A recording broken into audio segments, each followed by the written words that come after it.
Is Khalil Shakir the future of the Buffalo Bills slot position? In this video, we got to digest Khalil Shakir and his role for 2023 and what ultimately I believe is going to happen here. And one of the big deficiencies we had was actually relying on Gabe Davis as a perimeter wide receiver, getting 100% of the snaps out there. He really wasn't used to that. We kind of transitioned Gabe Davis into the NFL, similar to what we're doing with Khalil Shakir, forcing him to learn every single position.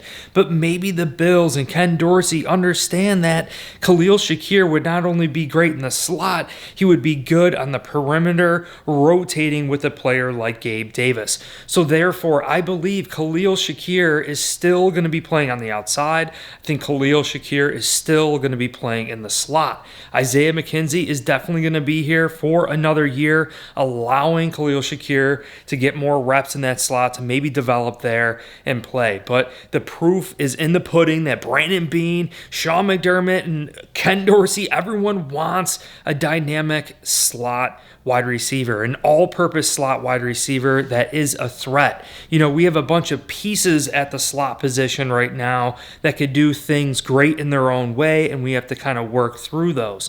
But to consolidate the offense, to simplify things, it would be great to find a wide receiver as an all-purpose trait skill set wide receiver in that spot. And look no further than this year's NFL draft. I've been saying it for weeks now. Jackson Smith-Njigba, he should definitely be there, 27th overall. And man, the highlights, go watch some Andre Reed highlights, and then go watch JSN of Ohio State from Texas, right outside Dallas, where Von Miller's from. Man, I'm telling you, JSN would be a great fit for the Buffalo Bills, playing that slot position, being a rookie. I think learning behind Isaiah McKenzie, learning behind Khalil Shakir for this upcoming year. Man, Gabe Davis, Khalil Shakir rotating on the outside. We've seen the highlights. We've seen the clips that Khalil Shakir is working with Eric Moles. Eric Moles, right? And that kind of leads me to think even more. Eric Moles was a perimeter wide receiver. We really didn't see him so much in the slot. And when I'm talking about Andre Reed played on the outside. He played in the slot. And man, you watch Andre Reed's skill set. He wasn't the fastest, okay? Andre Reed definitely was not the fastest wide receiver in the NFL. He was shifty. He was a great route runner, similar to Stefon Diggs. Stefon Diggs is fast, but he's not the fastest in the NFL. They're crispy in their routes. They have quick hips. They can shake and bake guys. They can field a cornerback when they catch it, and it's about yards after catch. You know, JSN, he's getting some flack that he's not the fastest, right? He's not the fastest in the NFL, that he doesn't have top-notch breakaway speed. But what he does have is a feel for the cornerbacks when he catches it.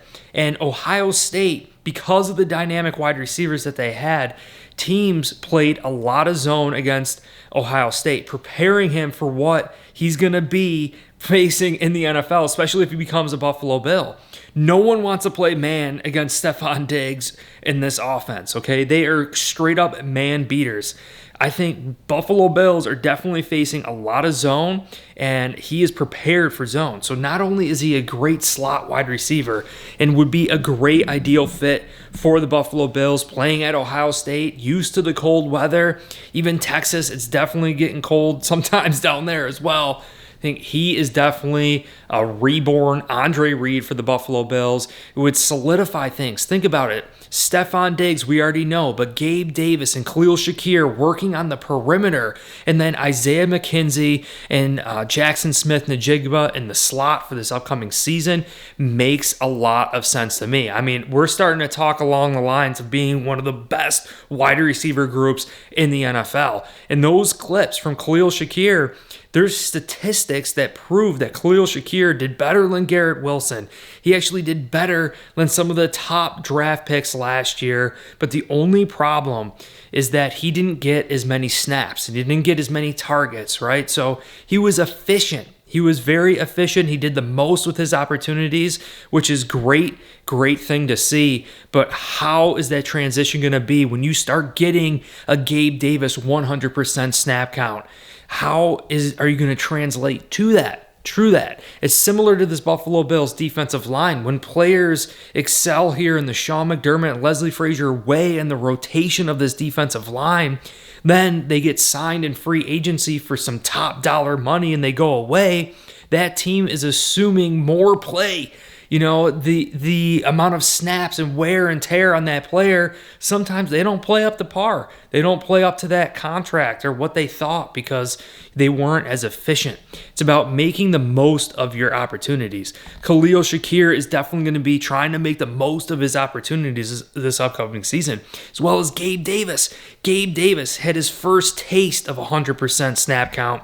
But again, I really believe the Buffalo Bills might be understanding like, hey, look, why do that? Why do that with Gabe Davis? Rotate him in, give him a break. We can have Khalil Shakir on the outside, have him rotate in the slot as well.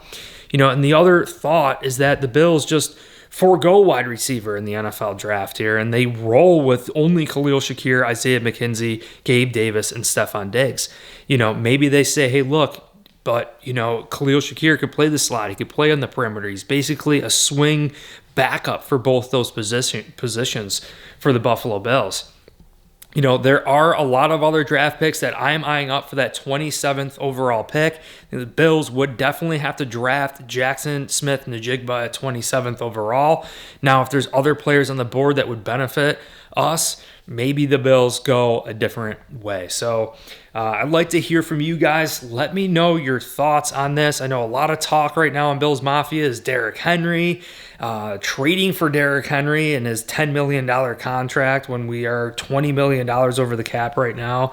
There are a lot of talk and confusion. I think it really starts with understanding all these players. Poyer saying that he's going to go to Miami, but most likely, or get more money in free agency. There's a lot of changes coming on the way, Bills Mafia, so stay tuned. Hope you guys enjoyed this video. If you did, again, please let me know. Support by hitting like and subscribe. Check you guys soon. Let's go, Bills. Peace.